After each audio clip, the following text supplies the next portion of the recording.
हिमाचल प्रदेश में कांग्रेस के लिए सबसे बड़ी मुश्किल खुद सीएम सुक्खू बन गए हैं। दरअसल क्रॉस वोटिंग करने वाले कांग्रेस विधायक सीएम सुखविंदर सिंह सुक्खू से बेहद नाराज बताए जा रहे हैं। सूत्री हमारे कह रहे हैं कि हिमाचल कांग्रेस की हुई बड़ी में जो क्रॉस वोटिंग है वो 6 विधायकों ने शर्त रख दी है कि अगर पार्टी आलाकमान सीएम पद का चेहरा बदल दे तो पार्टी में वापस आ जाएंगे। इन 6 बागी विधायकों के अलावा 20 और कांग्रेस के विधायक हैं जो शीर्ष नेताओं के सामने यही मांग रख रहे हैं, जिसके बाद कांग्रेस के शीर्ष नेता भी अब सीएम सुक्खू को लेकर मंथन करने पर मजबूर हो गए हैं। बहुत बुरे हालात कांग्रेस के लिए हो गए हैं। सुखविंदर सिंह सुक्खू का नाम जिस वक्त मुख्यमंत्री के लिए आया था उस वक्त भी हमने देखा था कि समर्थन मिलने के बाद भी यहाँ पर किस तरीके से हमने बवाल देखा था। और एक बार फिर से विधायक सवाल खड़े कर रहे हैं कि सुखविंदर सिंह सुक्खू मुख्यमंत्री नहीं।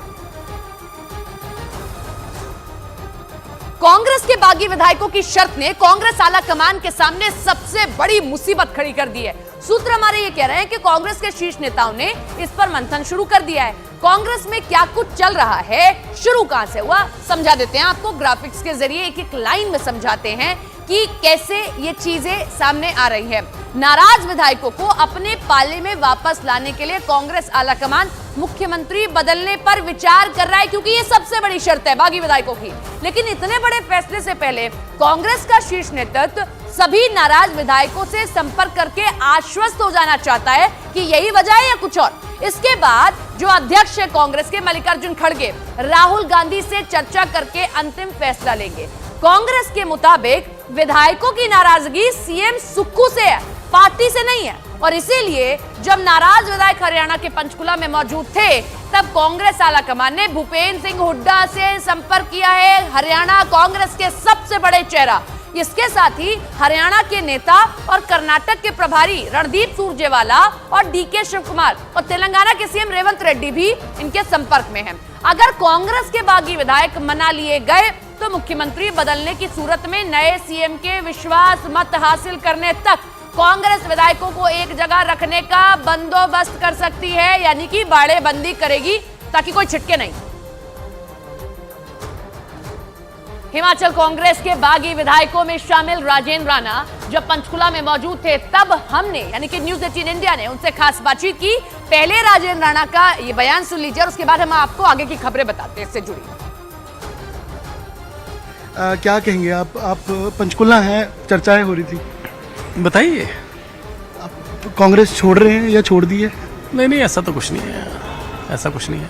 तो अभी कांग्रेस में है? बिल्कुल कांग्रेस में। क्रॉस वोटिंग कहते की है कुछ विधायकों ने। देखिए, क्रॉस वोटिंग पहले भी होती है ही है, ये अभी भी हिमाचल में भी हुई है, गुजरात में भी हुई, महाराष्ट्र में भी हुई, हरियाणा में भी हुई है, हर जगह होती है। आपने किसको वोट किया?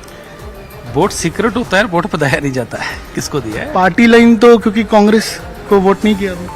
देखिए, वोट किसको दिया है किसको नहीं है, ये कांग्रेस को नहीं दिया। ये तो सीक्रेट होता है, ये तो सीक्रेट होता है, वोट थोड़ी बताया जाता है किसी को किसको दिया है।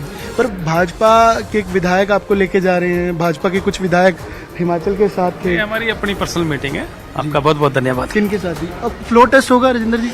अभी कुछ नहीं कह सकते। सुन लिया आपने, नाराज विधायक राजेंद्र राणा ये थे जिनको आप सुन रहे थे। इधर राज्यसभा चुनाव के नतीजे आने के बाद सीएम सुखविंदर सिंह सुक्खू ने बागी विधायकों पर हमला बोल दिया। उन्होंने कहा कि जो लोग कल तक खुद को कांग्रेस में कहते थे वो आज बीजेपी के हो गए। वहीं सरकार पर खतरे के सवाल पर सीएम सुक्खू ने कहा कि हिमाचल प्रदेश की जनता ऐसी सियासी धोखेबाजी की आदी नहीं है। सुनिए जरा सीएम क्या कह रहे हैं।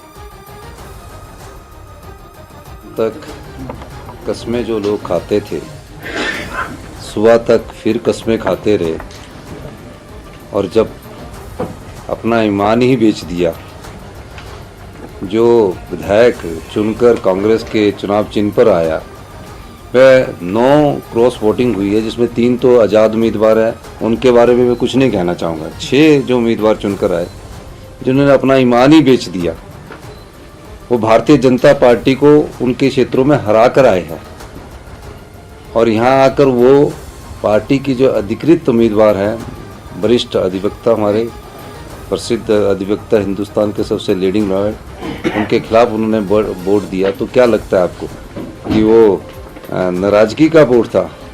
वो तो एक ही चीज़ का वोट होता है जिसकी जानकारी आपको मेरे से ज़्यादा होगी। जिस प्रकार की आप जानकारी रखते हैं अब वो हिमाचल की संस्कृति में ऐसा नहीं था। हिमाचल की संस्कृति में जो जिस पार्टी से चुनकर आता था उसमें विरोधाभास रहता ही है, लेकिन जब वो चुनकर आए तो उन्होंने अपना वोट को बदला है, अपने ईमान को बेचा है। इससे आगे मैं क्या कहूँ, लेकिन मैं इतना कहना चाहता हूँ कि हिमाचल की जनता इस प्रकार की संस्कृति की आदी नहीं है। हिमाचल की जनता जानती है कि हमने कांग्रेस की सरकार को 5 साल चुनकर भेजा है और जिस प्रकार से वो राजनीतिक दृष्टिकोण रखते हैं उस दृष्टिकोण को हिमाचल की जनता पसंद नहीं करती। सर जैसे कहा कि